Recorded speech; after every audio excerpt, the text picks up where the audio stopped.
You are watching Poirot Tales. I'm your host, David. This is where every mystery leads to a new discovery. Kindly like our videos and subscribe to the channel. Also, tell me which part of the world you are watching from.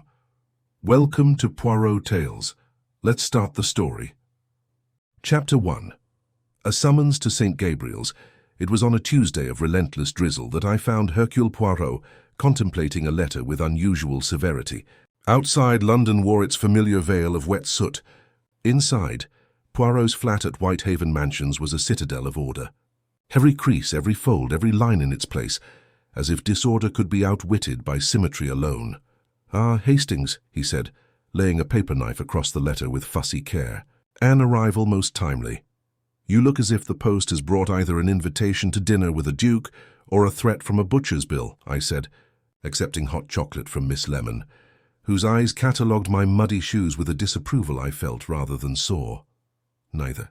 A summons of sorts," he replied. "From Lady Honora Easting. You recall her? The charity bazaars in Belgravia. The unfailing hats. I remembered the hats. They could have been used as awnings in rain.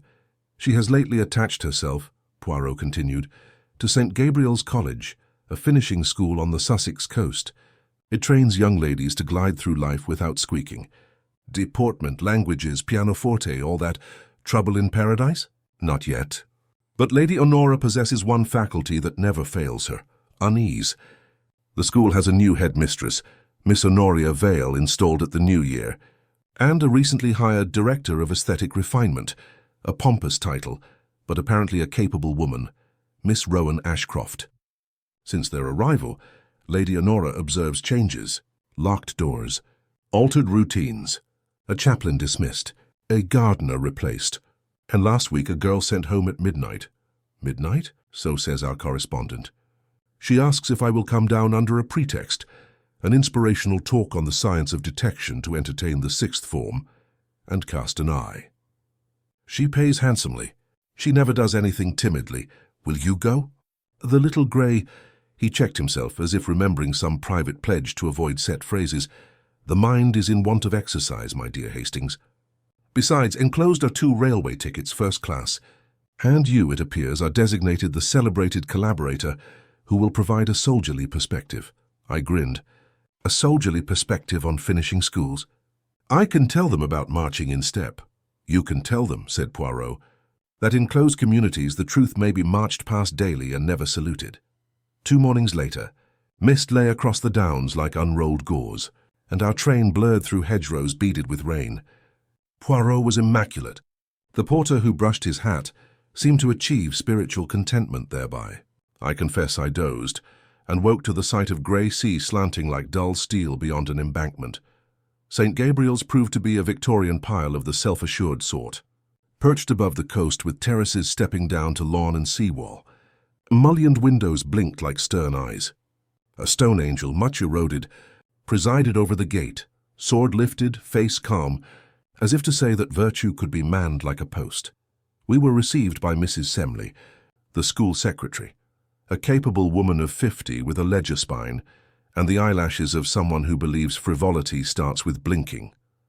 Lady Honora swept in moments later in a cape that could have sheltered the cathedral choir. She kissed Poirot's cheek, looked me over as one inspects a gun dog, and said briskly, "Saved us both of you. Something is wrong here. I cannot yet say what." "Then we must let the place talk," said Poirot. "Buildings talk when their owners forget they can." We were shown to a visitor's parlour with antimacassars, stiff as moral tracts. Tea arrived. The cups were so thin they threatened to publish our fingerprints. While we waited to be presented to the headmistress, a small procession passed the corridor outside. Girls in navy blazers and pleated skirts, their steps even.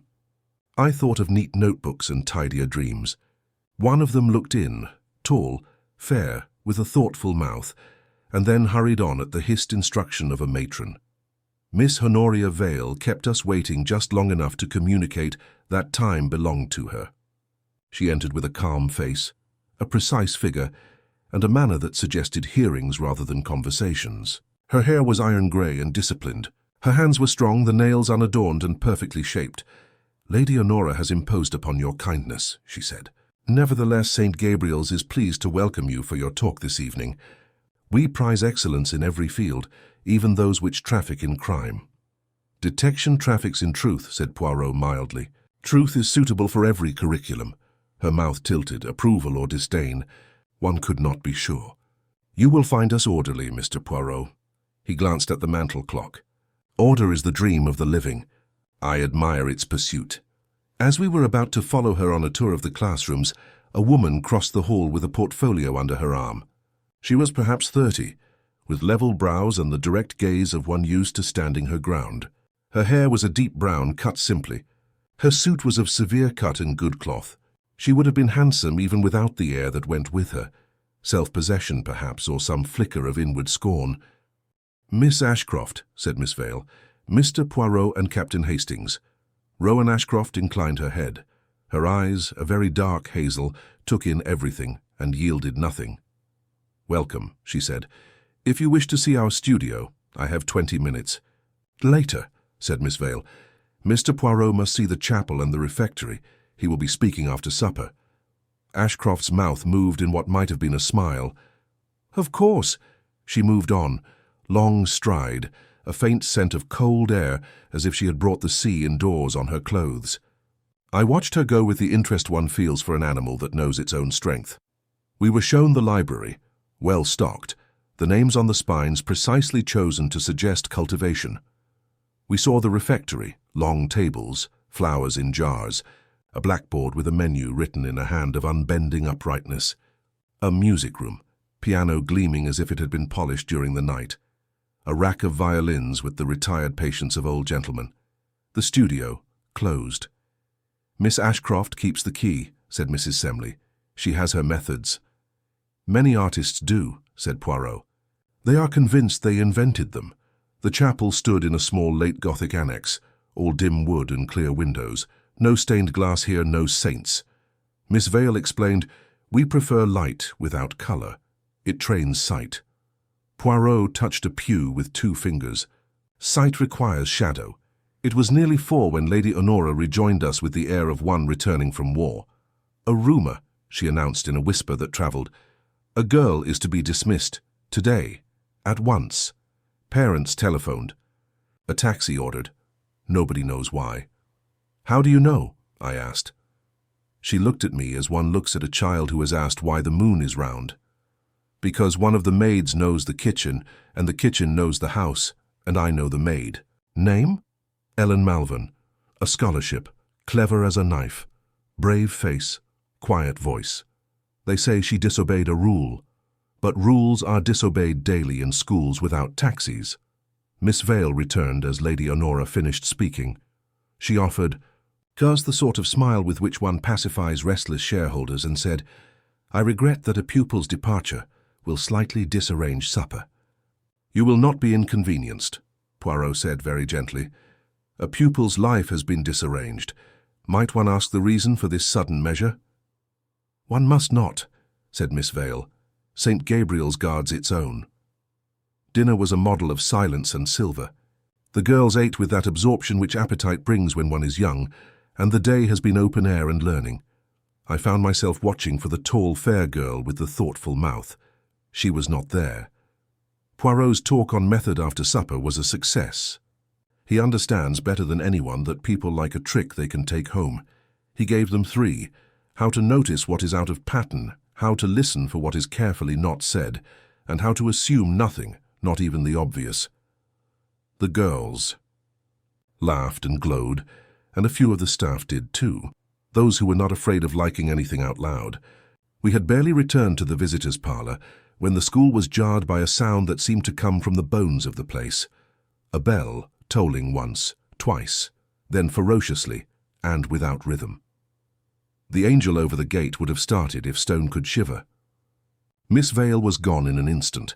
Lady Honora was not far behind.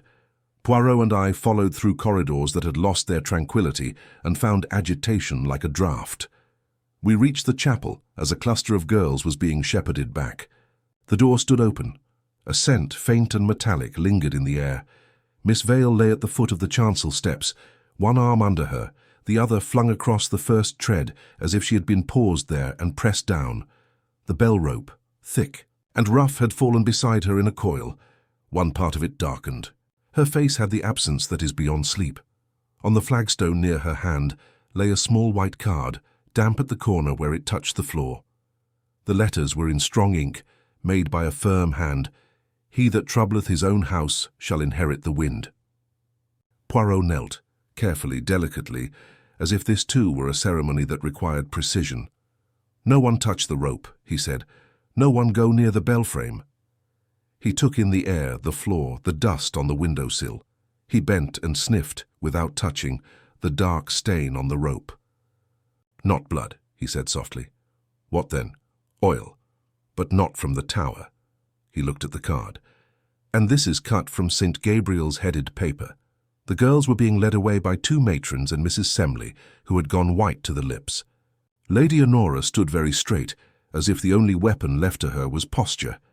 I noticed Rowan Ashcroft standing against the north wall, one hand on the panelling, watching with a stillness so complete it almost suggested strain. Her eyes, though, were not on the body. They were on the rope. The local police arrived with creditable speed. Sergeant Pym, square-jawed, sandy-haired and determined in that dogged county way, which is one of England's securities. He knew of Poirot by reputation and did not object to advice that arrived neatly wrapped. He sent a constable for the doctor, another to secure the bell tower, and a third to keep the staff and girls in their houses. Poirot examined the floor, kneeling, rising, stepping back, as if instructing the stone to reveal its memory. He paused at the step where a faint smear of something had trailed. He examined the vestry, oak press, brass candlesticks, a blue glass bottle of incense oil with a cracked stopper, a small tool chest with 2 compartments empty. He looked up to the bell loft, where the rope went through, frayed now at the knot, the fibres parted as if cut and pulled. Sergeant Pym said, "A fall?" Poirot's mouth moved in that way it does when he is about to contradict with courtesy. "Perhaps, Sergeant. But if Miss Vale had fallen from the step attempting to check the bell, why the oil on the rope here? And why this card placed so neatly?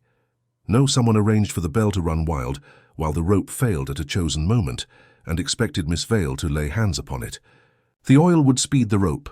A hidden cut would part it under strain. A trap is the word." Pym said something under his breath that I did not catch. Lady Honora spoke without moving. "Who would lay a trap in a chapel?" Poirot picked up the white card with 2 fingers at the corner, where it was already damp. "Someone for whom Scripture is an instrument rather than a comfort, or someone who likes to make us think so," I said. Rowan Ashcroft came forward then, the stillness gone. "What does it say?" Poirot told her. She looked at Miss Vale for a long time. Then she said quietly, "Her house is very much troubled." "You speak as one who knows it," said Poirot. "I know a stage when I see one," she said. "This school is a stage. People choose roles and play them until the curtain refuses to fall." Sergeant Pym cleared his throat. "Miss Ashcroft, where were you between supper and now?" "In my studio," she said. "Alone." "Key?" "In my pocket. You'll permit us to see it." "You will," she answered, handing over a small ring with a single brass key on it. "And you will find nothing except canvases and solvents. I will not insult you by pretending I never borrowed oil from the vestry when mine was too thick in winter."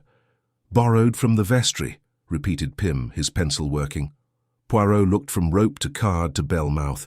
He looked at the lectern, where a Bible lay open to Proverbs. He did not touch it. He looked at the small blue bottle, cracked at the lip, and then at the dark band on the rope where a hand would grasp. His eyes became very bright.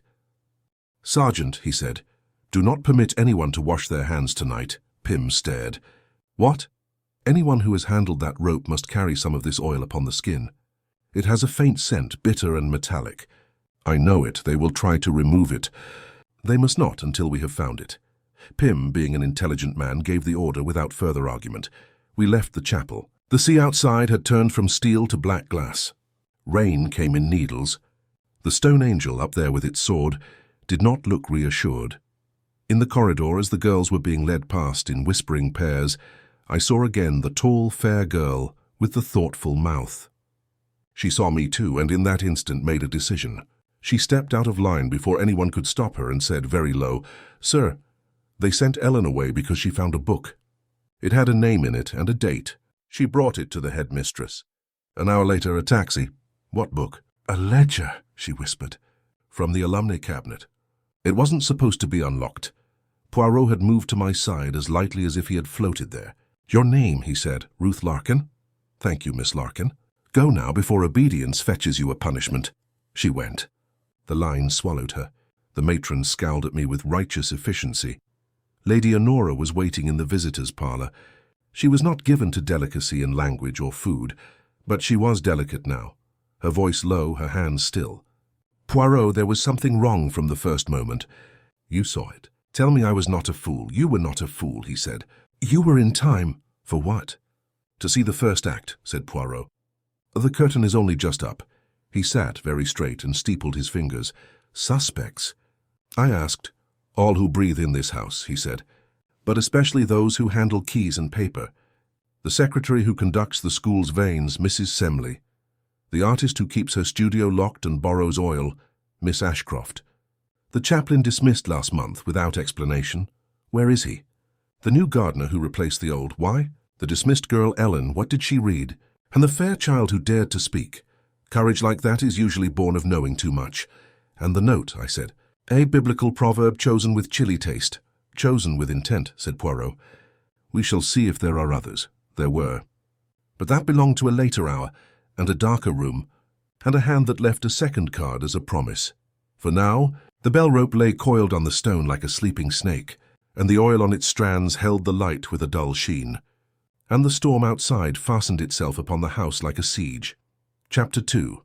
The ledger and the rope morning broke with a lath of pale light thrown across the sea, and St. Gabriel's wore that brittle hush schools have after a disaster. Matrons spoke in undertones. Doors closed with more care than usual. The stone angel over the gate looked no more reassured in daylight than he had under rain. Sergeant Pym worked early. He stationed a constable at each corridor mouth and, with the quiet authority of a man who prefers steady to loud, asked every adult in residence to present their hands before breakfast. It made a curious procession. Teachers and maids, kitchen boys and the new gardener, filing into a small anteroom by the foyer, where Pym, with a notebook and a cloth, examined palms and nails. Poirot and I stood to one side. Miss Lemon would have approved of the line. Backs of hands, if you please, fingertips, don't be shy. "Ma'am?" Pym said to a matron whose idea of modesty included clenched fists. The vestry oil, blue glass bottle, cracked at the lip, had a faint balsamic sweetness when warmed by a finger. The stain on the rope had not. Last night, Poirot had rubbed the smallest residue from the coiled strand between two squares of clean paper, and then, with that dainty scientific zeal of his, warmed it gently near a candle flame. The scent that rose was not church. It was sharp and metallic, the breath of an artist's cupboard. Drying medium, Poirot had said then. Cobalt, perhaps manganese, the quickened oil that hardens paint at speed. Churches do not keep it. Now as Sergeant Pym checked hands, that thought hung over us like a sign. Rowan Ashcroft came early. She stood tall, sleeves pushed up, and held out both hands without being asked. Her palms were stained faintly, with what looked like umber in the creases, and a darker shadow along the cuticles. Pym lifted her right hand and sniffed very lightly. "Paint and turpentine," she said. "Also linseed. If I shook your hand, you'd be wearing it till tea." Poirot stepped in gently. "Miss Ashcroft, do you use a dryer?" "When I must." She did not flinch. "This climate is not kind to paint. Cobalt sometimes. Manganese when I am reckless and in a hurry. I lock them away. Would you like the cabinet open, Sergeant? I have nothing to hide." "After breakfast," Pym said, jotting. "You'll accompany us. Mrs. Semley, the secretary, was next." She looked exhausted. The skin beneath her eyes had the dusty hue of poor sleep. Her hands were redder than last night, the knuckles abraded. "Hard morning," Pym said neutrally. "I have been washing linen from the chapel," Mrs. Semley replied, too quickly. "A necessity, Sergeant. We cannot leave things standing in that state. You were told not to wash anything. Orders were explicit." Her mouth thinned. "I have served 3 headmistresses, Sergeant. I know what neglect looks like." Poirot leaned in to look, very close, very polite. "May I?" He did not wait for full assent. but he was so soft in his manner that refusal seemed unreasonable. He drew a little glass bottle from his pocket, one of his own, not the chapel's, and took a faint swab. He lifted it to his nose and closed his eyes. "Soap," he said, "and—" a whisper of turpentine. Mrs. Semley stiffened. "I sometimes help Miss Ashcroft with frames in the exhibition week. That smell clings. A school secretary with many talents," Poirot murmured. "Numbers, timetables, and gesso." The new gardener, Mr. Broom, a big man with a weather-beaten face, offered hands that were cracked and ingrained with earth. Pym checked, sniffed, moved him on. A kitchen boy came, smelling of paraffin and bacon rind. A laundress with starch on her cuffs. The science mistress with clean, fine hands that belonged as much to a violinist as a chemist. In none of them did the metallic tang recur as it had from the rope scrap. 3 with paint or turpentine, Pym said at last. "Ashcroft, Semley, and the art-room maid who lays the drop-cloths." "Do not forget the girls," said Poirot quietly. Pym grimaced. "We'll do them in houses with matrons present. If the parents hear I've had daughters holding out their hands like pickpockets, I'll be receiving unpolite letters from London to Land's End. But yes, we'll do it." Breakfast was subdued. A place at the high table sat empty, and even the porridge looked pinched. I scanned the 6th form table for the tall, fair girl who had spoken to us. Ruth Larkin met my eye, calm and steady, then lowered her head at a matron's glance. Afterward, Lady Honora drew us into a small alcove and spoke in an undertone that still managed to command the room. "She was sent away at midnight 3 nights ago," she said. "Ellen Malvern. The scholarship. A taxi to the station, a note to her aunt, and a message to me late, saying that our child had broken a rule regarding the archives and must be removed for the good of the community." "Who signed the message?" asked Poirot. "Miss Vale," said Lady Honora. With Mrs. Semley countersigning, Poirot's head tilted. "And the rule?" "Unlocking something that should have remained locked," said Lady Honora grimly. "The alumni cabinet. An old ledger. I will not be told by anyone with keys and a stiff collar that ledgers are more holy than children." "Sergeant Pym," said Poirot. Turning, "A taxi driver took Ellen Malvern to the station at midnight 3 nights ago. Find him. Find if he saw who put her in. Telegraph the aunt at once to hold the girl. Hastings, a line to our friend at Victoria. Yes, the inspector with the fondness for ham sandwiches, to ask that the first train from Ellenstown be observed, should anyone look for her." I went to the office, commandeered a telephone, and did my best to sound official. In war you learn to borrow authority. It wears well if you stand straight and do not blink. Pym, meanwhile, took us to the bell loft. The tower was chill and dusty, with a single window onto the sea, and a tangle of old rope coiled neatly on a shelf, like the skins of retired snakes. The new rope, newer at least, ran through a smooth wheel and down to the nave. Near the knot that had parted, the fibres were scuffed. Poirot took out a magnifier and crouched. "See here, a shallow nick made days ago, then fluffed with the spine of a knife to appear ordinary wear. There are 3 faint lines parallel to the cut. File teeth, not the clean cleave of a razor. Someone tried to weaken it without advertising their intent." And on the wheel, he lifted the brass pulley with a handkerchief and showed us a faint grey smear. Not incense oil, not axle grease. It is the same as the rope stain. "An artist's dryer," I said, feeling clever. "Or someone wishes us to repeat that conclusion until it becomes true," Poirot said. "Do not marry a theory simply because it smiled at you." We went next to the vestry. The blue bottle of church oil stood there with its cracked lip, and beside it a small wooden tool chest with 2 compartments empty. A file and a short-bladed knife missing from their slots. Pym grunted. "We'll search every inch of this place. If they cut the rope, the tool is somewhere close unless our friend likes walking dark gardens in the rain with metal in his pocket." Poirot touched the rim of the blue glass. A grain of something glittered there, no more than a glint. He slid it onto the card with the patience of a chess player easing a pawn. It was a fleck of blue glass. The lip had chipped, and a minute shard was missing. I had the sudden childish sensation of a treasure hunt, one blue crumb waiting to lead to another.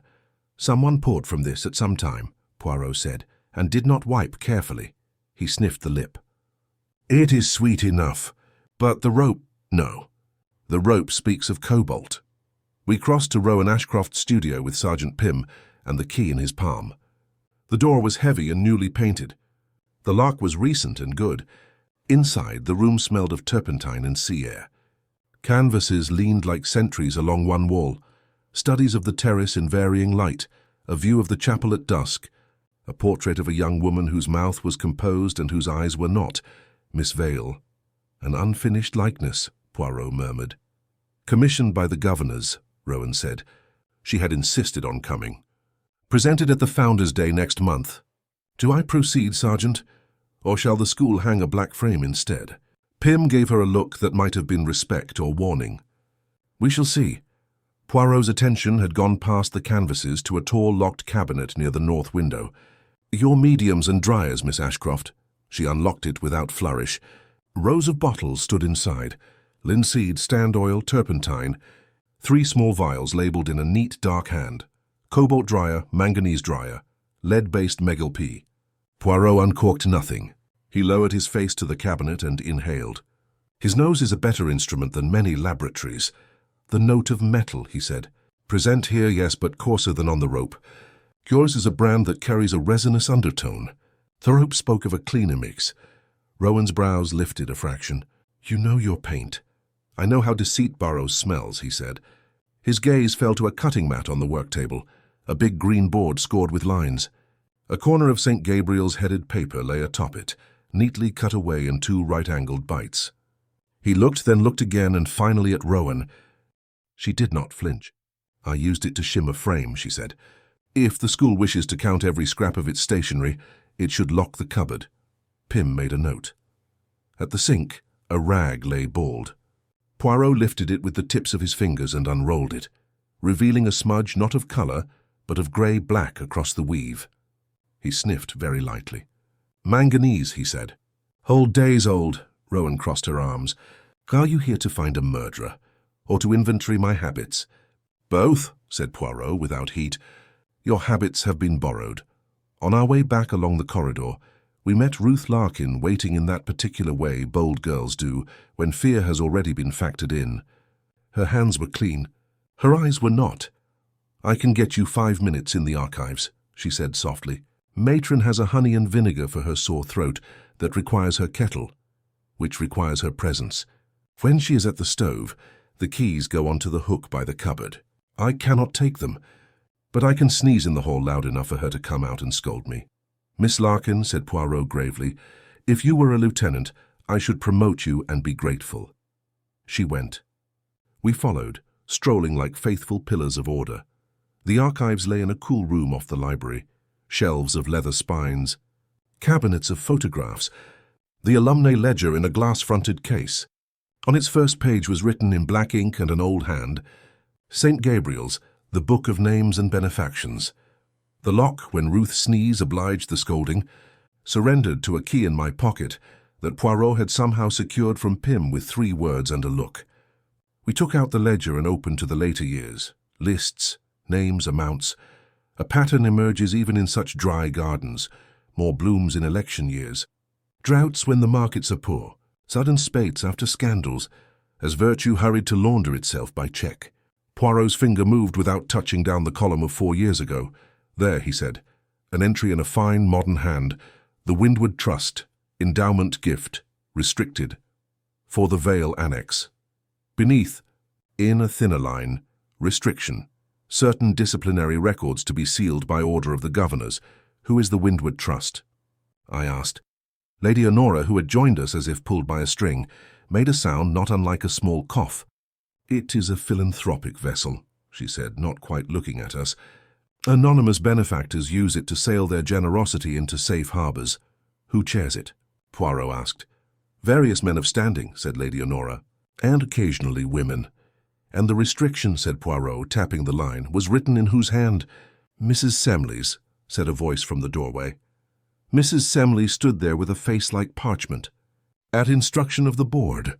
We sealed those files. We sealed them. And then Miss Vale, in one of her purges, had a fire lit. What files? I asked. Punishments, said Mrs. Semley. Dismissals. 2 expulsions in the last decade. The chaplain's termination. And one more. She stopped herself with a kind of practised bite. Which was not properly a punishment. It was a protection. For whom? Poirot asked, too gently for it to be anything but a lever. Mrs. Semley looked from him to the ledger and back again. and the stalwart line of her mouth trembled. "For a name the school did not want to hear said out loud again," she whispered. "For a girl who returned under another. For a house that feared its own past. Miss Ellen Malvern," said Poirot, "or Miss Rowan Ashcroft or another." "Neither," said Mrs. Semley. "A girl. Far back. Connected to Miss Vale in the old days. So scandal that should never have been made a spectacle." Before Poirot could press, footsteps came rapid in the corridor, and Sergeant Pym burst in with a sheet of paper in his hand, and the look of a man who has been obliged to run in good shoes. "Telegram," he said. "From Victoria. The aunt has been reached. Ellen Malvern never arrived. She did not board the midnight train." The room seemed to tilt. Ruth Larkin's hand went to her mouth. "Then where is she?" Lady Honora demanded, voice low and dangerous. Pym swallowed. "The taxi driver says he took the girl as far as the next village and was told to stop by the quay. A woman met them, Vale. He did not see her face. The girl got out. That's all." "Description of the woman?" Poirot asked. "Medium height. Coat with a fur collar. Gloves, soft voice. Money and notes. Every second school governor owns such a coat," Lady Honora said with acid. "And half the staff has a soft voice when they wish to. The bell above us, silent since last night, tolled once." The sound rolled through the shelves like a heavy thought. Sergeant Pym frowned. "Who has touched that tower?" "I put a man on the door. We moved as one. Down the corridor, along the stair toward the chapel. The nave door stood open. The vestry door, too. A thread of scent met us halfway, bitter, metallic, like the ghost of last night. On the chancel rail, pinned with a neat brass drawing pin as if one were hanging a polite notice about hymn practice, lay a second white card cut from St. Gabriel's paper. It read, in the same steady hand as before, "The just man walketh in his integrity. His children are blessed after him." There was a hush again, heavier than any cathedral silence. Poirot's eyes were very bright and very tired. "2 cards," I said. "A rope and a bell. Scripture as commentary." "And a theme," said Poirot. "Fathers, children, houses, integrity, blessing, wind, and what is inherited." He looked at the card another long moment, then raised his head. "Sergeant," he said, "double your guard. I will see the science mistress in her laboratory. I will see Miss Ashcroft's cabinet list and the stationery cupboard. I will see the gardener's shed and the bursar's accounts. And I will see the chaplain, because a dismissal without a reason is like a sermon without a text." "We don't have a chaplain," Pym said. "He left a fortnight ago." "Then we shall find where he went," said Poirot, "and we shall find Ellen Malvern." As if to punctuate his words, the lamps flickered. Wind leaned at the windows with both hands. Far out, a wave struck the seawall with a flat sound like a palm on stone. "Evening will be worse," Lady Honora said softly. She was not wrong. By dusk the power would fail for 10 slow heartbeats. In that trough of light, something would move across the dormitory corridor and leave a dark, wet trail on the floorboards. And a scream would climb the staircase from the east wing like a fire on a rope, but that is ahead. For now, in the half-lit chapel, the second card lay as neatly as a place card at a hateful feast, and the angel over the gate lifted its sword to a sky that was thinking of night. Chapter 3. The third note, by dusk. The sea was no longer grey, but a black mirror with knives of light flashing under the wind. The waves struck the cliff wall below St. Gabriel's, with a rhythm that was both steady and violent. I had known battlefields quieter than that sea. The school sat in its pocket of light like a lantern in a gale. The corridors smelled faintly of wax polish and fear.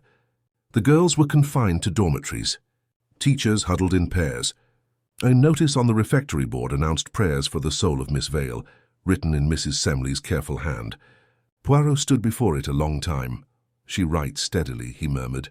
"Her steady hand under a nervous mind is the surest sign of guilt, or of an extraordinary conscience. Do you think she's guilty?" I asked. Poirot turned. "My dear Hastings, guilt is a coat. Anyone may try it on. Some wear it well. Others drown in it. I do not yet know who it fits." Sergeant Pym entered just then, his coat dusted with rain. "We've accounted for every servant. Nobody missing. But the science mistress claims she heard footsteps in the east wing not 10 minutes ago. No one should be there." Poirot's head lifted. "We will go. Come, Hastings." The east wing was colder. Its windows faced the sea directly, and the storm found its way through the frames. The lamps flickered like uneasy hearts. Halfway down the corridor, Pym's torch picked out a wet patch on the floorboards, a track of droplets that led toward the disused dormitory. The door stood slightly open. Inside, the air smelled faintly of salt and turpentine. The moon made a pale window on the far wall. Something white gleamed there, another card pinned to the drapery. Beneath it lay a bundle wrapped in an old school cloak. Poirot bent first to the card. His voice was very low as he read, "The wicked flee when no man pursueth, but the righteous are bold as a lion." Then he lifted the cloak's edge. A young girl lay beneath it, eyes closed, lips faintly blue. For a 6 second I thought she was dead. Poirot felt her wrist and looked up. "She lives. Fetch the nurse." Pym went at a run. Poirot loosened the girl's collar and studied her face. It was the tall, fair girl, Ruth Larkin. Her hands were cold, and one was smeared with something pale and sticky. Poirot lifted it to his nose. Sea salt and linseed oil. Curious. When Ruth revived, she began to weep in small, frightened sounds. Poirot spoke quietly until her breath steadied. "Tell me, mademoiselle, how came you here?" Someone left a note in my drawer," she stammered. "Said Ellen wanted to see me. In the old dormitory after supper. I thought she'd come back." I waited. Then the lights went out. I heard someone on the stairs. I ran, but something pressed against my face, cloth, oil. I don't remember after that. Poirot's expression hardened. "It is fortunate your assailant lacked nerve to finish." "You are brave, Miss Larkin." Pym returned with the nurse and 2 constables. Ruth was carried away. Poirot turned back to the cloak. Inside one pocket lay a length of thin silk ribbon torn at the end. He examined it thoughtfully. A handkerchief, perhaps, or a gag. The smell, Hastings, the same as the rope. Manganese and linseed. We followed the footprints down the side stair that led from the east wing to the gardens. The rain had softened the earth, and impressions were plain. Poirot bent to study them under the torch. One shoe narrow-toed, worn at the outer heel, size small, a lady's boot. The other prints, larger, heavier. Mr. Broom's, perhaps, the gardener. He patrols at night. "So according to the staff chart," said Pym, "he does rounds between the greenhouses and the cliff path. Claims he saw no one." Poirot's eyes lingered on the marks. "And yet, see, the smaller print crosses his. Meaning she came after him. We must find what she followed." The trail led toward the greenhouses. Glass structures crouched like sleeping animals at the edge of the lawn. Inside, the smell was thick and damp. Earth, fertilizer, decay. Poirot's torch beam caught rows of potted specimens. He stopped before a shelf. "There, Hastings, observe." A group of plants sat beneath a sheet of gauze. On the label, Cerbera odolum, the suicide tree. I whistled softly. Good heavens. "That's poisonous, isn't it?" Poirot nodded. "Deadly. The seed yields a toxin not unlike digitalis. It is cultivated rarely, and only under permit. And here at St. Gabriel's we find it tended with care." A rustle behind us made me start. The gardener stood in the doorway, cap in his hand. His face looked carved out of the storm. "Beg pardon, sir. You shouldn't be here. These houses are locked after 9. Yet we entered easily," said Poirot. "Perhaps your lock is tired." Broom frowned. "I oiled it yesterday." "With what?" "Boiled linseed," he said. "Best for metal." Poirot's voice was almost gentle. "And for rope, perhaps?" The man's eyes flickered. "What are you saying?" "That I would like to see your oil can." Broom hesitated, then led us to a shed behind the greenhouse. A metal can sat by the bench, half full. Poirot tipped it, sniffed. "Ah, yes. Linseed indeed, but mingled with something else. Manganese, you bought this mixture?" "From the art mistress," he said grudgingly. "She uses it for her paints. Told me it keeps the tools from rust." "And so the circle closes," Poirot murmured. We returned to the house near midnight, drenched and thoughtful. In the corridor outside the headmistress's office, Mrs. Semley waited, pale as her own stationery. "They've taken Ruth to the infirmary," she said. "She'll recover." "The girls are terrified." "Must we endure more of this?" "Endure, yes," said Poirot, "until the truth ceases to hide." He glanced at the locked office door. "Where are Miss Vale's personal papers kept?" "In the safe behind her desk," Mrs. Semley said reluctantly. "But only the bursar has the combination. Then we must speak to him tomorrow. Meanwhile, Mrs. Semley, answer me honestly. Did you help Miss Vale conceal any disciplinary records?" Her lips trembled. "I copied them into the sealed file at her order. She said exposure would ruin the school. I obeyed. Fear or loyalty? Both, she whispered. Poirot bowed slightly. Fear is understandable. It is loyalty that troubles me. When she had gone, he stood in the dark hall, eyes fixed on the portrait of the school's founder. St. Gabriel's was built to polish virtue, he said softly. But polish hides corrosion better than dirt does. Before dawn, the storm eased. A pale light crept along the coast. I found Poirot still awake, seated by the window with a single sheet of paper before him. On it he had drawn a circle divided into 6 wedges, each bearing a name: Vale, Semley, Ashcroft, Broome, Larkin, Ellen, Malvern. He looked up as I entered. 6 people, 6 truths. But one hand binds them, Lady Honora. I ventured. He smiled faintly. She plays benefactor, but even patrons have secrets. Did you notice, Hastings, how her gloves never leave her hands? Even at supper, I blinked. You think? I think, said Poirot, that before the week is done, the angel above this house will have more sins to guard than blessings. He folded the paper with care and set it beside the second white card. Outside, the bell hung motionless in the tower. But as the wind rose again across the sea, it gave one faint accidental toll, as if warning that the next verse was already written. Chapter 4. The secret in the safe morning brought a deceptive calm. The storm clouds had gone inland, leaving behind a washed blue sky and a brittle, crystalline cold. The sea below St. Gabriel's lay still, as though catching its breath after the night's rage. Yet inside the school the air was heavy, laden with fear and unshed confessions. Poirot had breakfasted early and was pacing the length of the visitors' parlour when I joined him. A pot of chocolate steamed on the tray beside him, untouched. His hands were clasped behind his back. His eyes moved restlessly from wall to window. "My friend," I began, "you have not slept. I sleep later, Hastings, when there is nothing more to learn. Until then, rest is an indulgence." He stopped before the mantelpiece where the school crest hung, a winged trumpet above the motto Lux in silentio, light in silence. "Unfortunate motto for a place built on deceit," he said quietly. "We have a girl vanished, a headmistress dead, a secretary trembling, and a second note mocking us from the chapel rail. Yet I begin to see the design. Do you think Miss Ashcroft is involved?" I asked. "She seems to be at the center of every clue." Poirot turned sharply. "That is precisely why I mistrust the appearance, mon ami.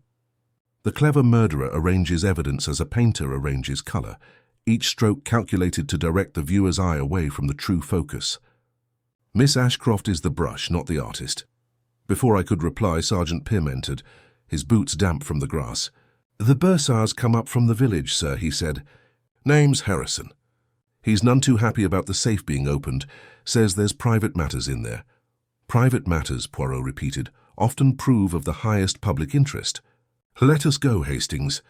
The late Miss Vale's office was a room of perfect order. A heavy oak desk stood before the window, a single orchid on its polished surface already beginning to wilt. The safe was built into the wall behind a portrait of the founder. Mr. Harrison, a small round man with a shiny forehead, stood beside it, visibly nervous. "I don't see the necessity of this intrusion," he protested. "Miss Vale's accounts were in perfect condition. The governors," said Poirot mildly, "are precisely whom we wish to protect. Please open it." Reluctantly, the bursar turned the combination and swung the door wide. The interior was lined with ledgers and envelopes tied with tape.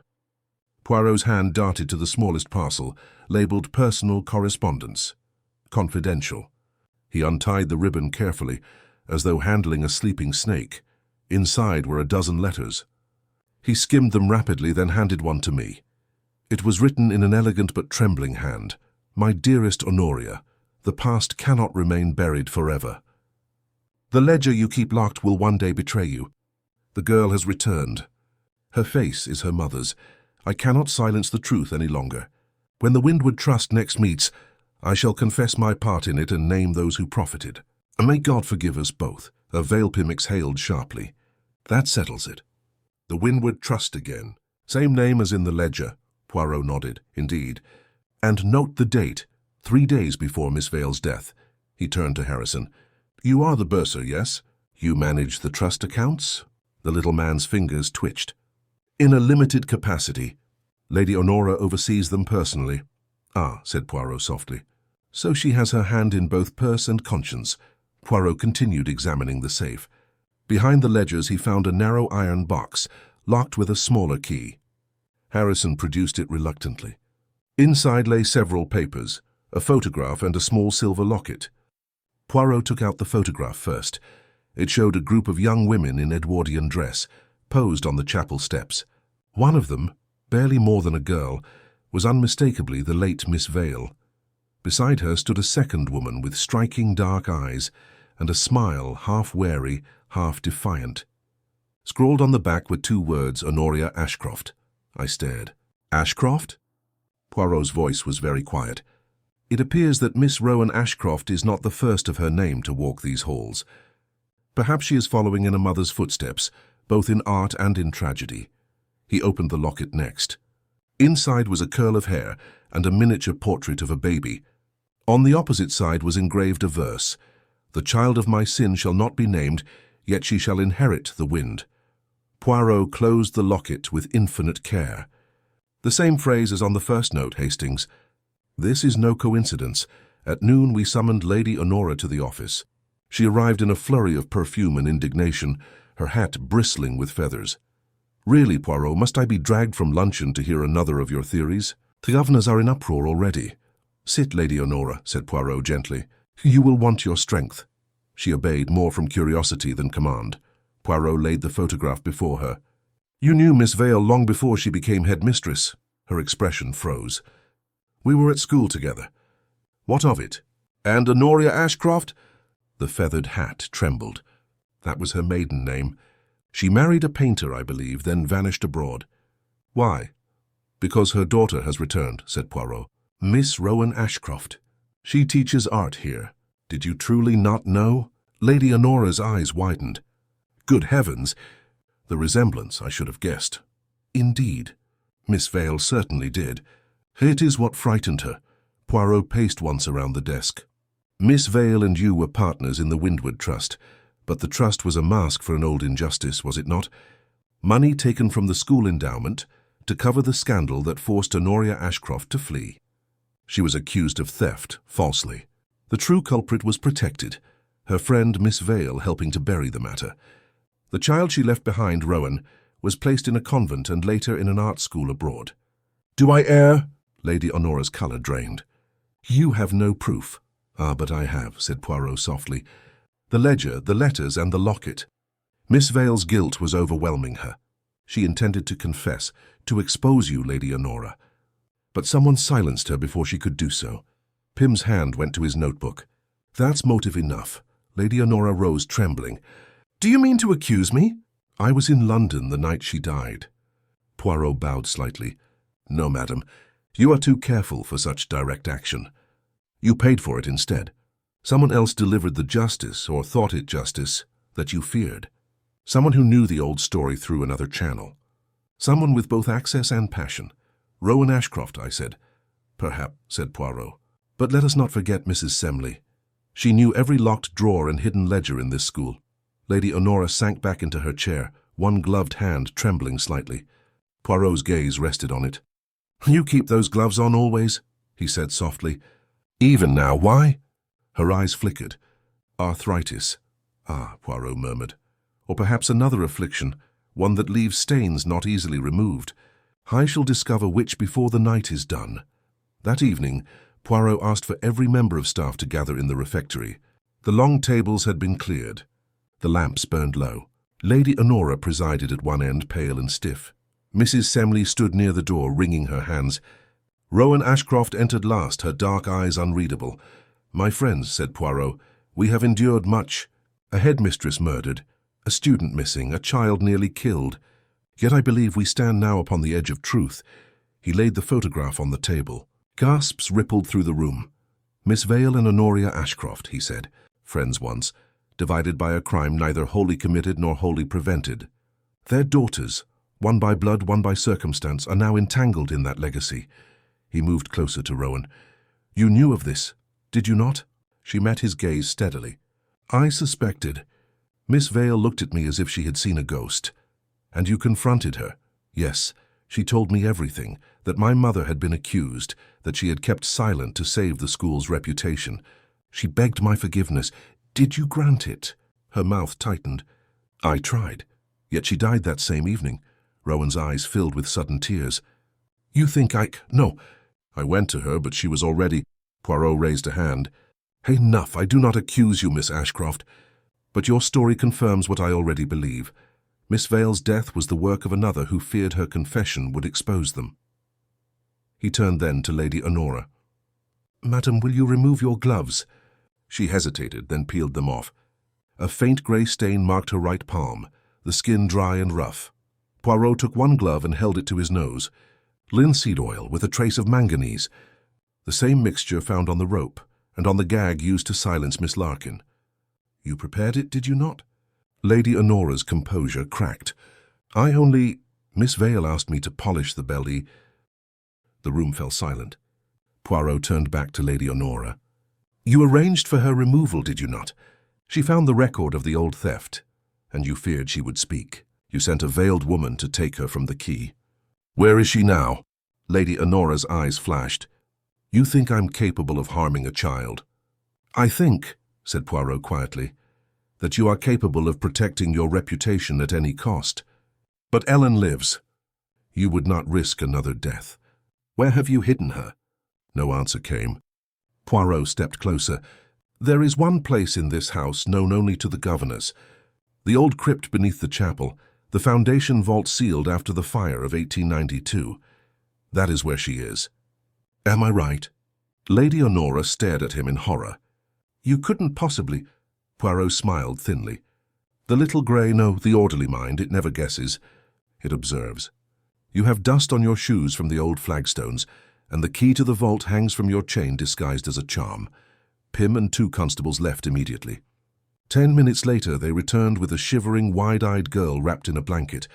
Ellen Malvern, alive but terrified. She's been in that cellar 2 days, said Pym grimly.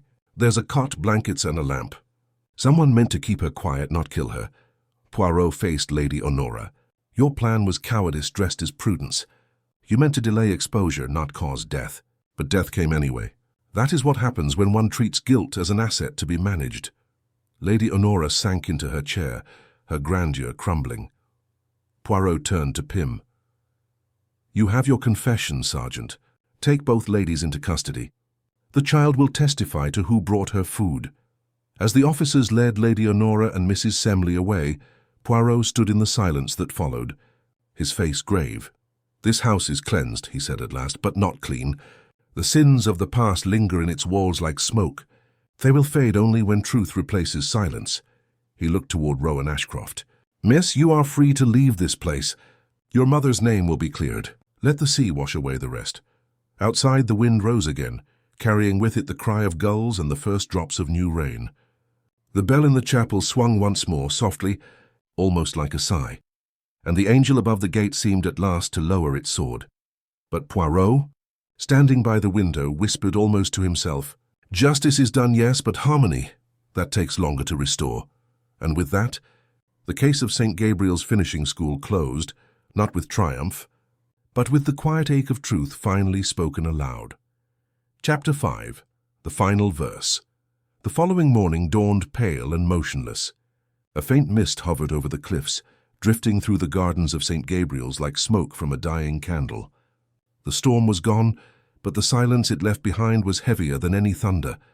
Poirot sat by the window of his chamber, immaculate as always, though I noticed the fatigue behind his calm. His gaze was fixed on the chapel tower, where the bell hung still and mute. On the table before him lay the 3 cards, the verses of retribution, arranged in a neat row like a grim trinity. 3 verses, Hastings, he said quietly. 3 warnings, 3 acts of judgment. Yet the play is not finished. The curtain trembles still. You've already caught them, I said. Lady Honora and Mrs. Semley are under guard. Surely that's the end. Poirot shook his head. The end, my friend, is when the final truth has been spoken. Lady Honora's confession is only the mask of the greater crime. Someone else orchestrated this drama, a mind colder, cleverer, one that understands the art of using others like tools. Before I could question further, Sergeant Pym arrived, his face drawn. Miss Ashcroft's gone, he announced grimly. Vanished sometime before dawn. Her room's in order, her clothes left behind. The gardener says the gate to the cliffs was unlatched.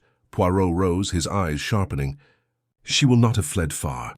A guilty conscience travels lightly, but not aimlessly. Come, Hastings. The path to the cliffs wound steeply behind the chapel, bordered by low hedges glistening with dew. The sea below shimmered with deceptive serenity.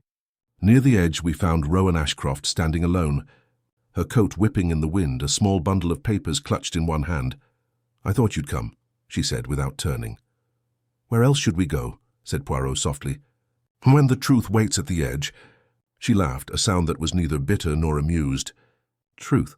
It seems to destroy everything it touches. My mother, Miss Vale, and now me. Not destroy," said Poirot, "but cleanse. Yet you stand here ready to throw the final page into the sea. That, mademoiselle, is destruction." She turned then, her face pale but resolute. "You don't understand. I didn't mean for her to die. I came here for justice, not murder." Poirot's gaze was steady. "And yet Miss Vale is dead. The rope was weakened with your own cobalt dryer, the oil borrowed from your cabinet. Your hand prepared the mixture that killed her." Tears streaked her cheeks. "I only wanted to frighten her, to make her admit the truth about my mother. I told Mrs. Semley to help me set the trap. I thought she would stop before it went too far. But Lady Honora took control. They turned my threat into a weapon." Poirot stepped closer. "Yes, Lady Honora used your anger." She fed it with careful words, "and let you think the plan was yours alone. But, Miss Ashcroft, you did not kill Miss Vale." Rowan blinked. "What do you mean?" Poirot knelt, smoothing the damp grass with his hand. "The rope was tampered with twice. Your file marks weakened it, yes. But later someone added the final cut that doomed Miss Vale. Someone who knew you would be blamed." Her eyes widened. "Oh?" Poirot stood and turned toward the path. "Come, mademoiselle. The sea does not deserve your confession. Let the living hear it instead." Back at the school the hall was filled once again. The staff, the few remaining girls, Sergeant Pym and Lady Honora under guard. Poirot stood at the head of the room, his posture erect, his tone grave. "My friends," he began, "you have all seen death enough for one lifetime. Yet the truth demands one last revelation. The murder of Miss Vale was not a single act of vengeance, but the final movement of a symphony begun many years ago." He paced slowly before the assembly. 15 years ago, Honoria Ashcroft, artist, teacher, mother, was falsely accused of theft and forced to flee. The true thief was never named. Money from the school vanished into the Windward Trust, a convenient vessel for misplaced virtue. The matter was buried by Miss Vale, Lady Honora, and one other, someone who understood that secrets are a more powerful currency than money. He turned sharply. "Mrs. Semley," the secretary flinched. "I've told you I only obeyed orders." "Yes," Poirot said. "But you also kept the records. When Miss Vale grew remorseful, she came to you, did she not? She said she wished to confess. And you, seeing an opportunity, decided to profit from her fear. You prepared to blackmail her, as you once blackmailed Honoria Ashcroft." Mrs. Semley's face drained of colour. "That's not true." "Oh, but it is," said Poirot softly. "The ledgers bear your handwriting. You altered the entries that hid the missing funds, and when Honoria Ashcroft fled, you sealed her ruin and made yourself indispensable to those who feared exposure. For 15 years you ruled this place more completely than any headmistress." He turned toward Pym. "When we found the second note pinned in the chapel, Sergeant, do you recall what I said? The paper had been cut with precision from St. Gabriel's stationery, but not with scissors. The edge was beveled, the mark of a guillotine blade such as the one in Mrs. Semley's office." Mrs. Semley's voice was a whisper. "Oh, you can't prove I can," Poirot said quietly. "The ink on the final note, the one placed beside Miss Larkin, is not the same as that on the others. It contains an unusual trace of violet gum, the sort mixed into fountain pens for elegant correspondence. You alone, Mrs. Semley, own such a pen." Her composure broke. "She was going to destroy me!" she cried. "After all I'd done to keep this place alive. She thought she could confess and leave me to take the blame. So yes, I finished what the others began. I cut the rope myself. It was justice. She deserved it." The confession fell into silence. Pym nodded to his men. They led her away, still trembling with fury. Poirot remained very still until the door closed. Then he spoke softly. "There is always a hand behind the hand. The first sin was silence, the second was fear, The last was pride. Together they wrote these verses in blood. Lady Honora stared at him from her seat, pale and defeated. "You've destroyed St. Gabriel's," she whispered. Poirot shook his head. "No, madam. It destroyed itself the moment truth became an inconvenience." That night the sea was calm again. The mist had lifted. The stars shone cold and unblinking. Poirot and I stood by the chapel, the bell rope newly replaced. The old stained one coiled at our feet like a relic. "You're satisfied now, I hope," I said quietly. "3 murders solved, reputations ruined, and justice done." Poirot looked toward the horizon. "Justice, perhaps. Satisfaction, never. The world believes murder begins with hatred. It begins with vanity, Hastings. Someone always thinks they can decide whose truth is worth saving." He turned to me, his expression softened by the faint light. "Miss Ashcroft will rebuild her life. The school will survive, though smaller, humbler. And Lady Honora. She will have time to think on the motto above her gate, light in silence. Perhaps at last she will understand that light cannot be born from silence." We walked back toward the house. The angel above the gate gleamed faintly in the starlight, its stone wings touched by frost. Behind us the sea sighed like a tired heart, and somewhere in the dark of St. Gabriel's, the wind stirred through empty corridors and carried with it the faint echo of a bell, 3 notes only, clear and distant, as if the spirit of the school itself were ringing for release. Poirot paused and looked back. "The dead," he said softly, "have their peace. The living must learn harmony." Then he turned, hat precise upon his head, and we walked together into the long, cold dawn.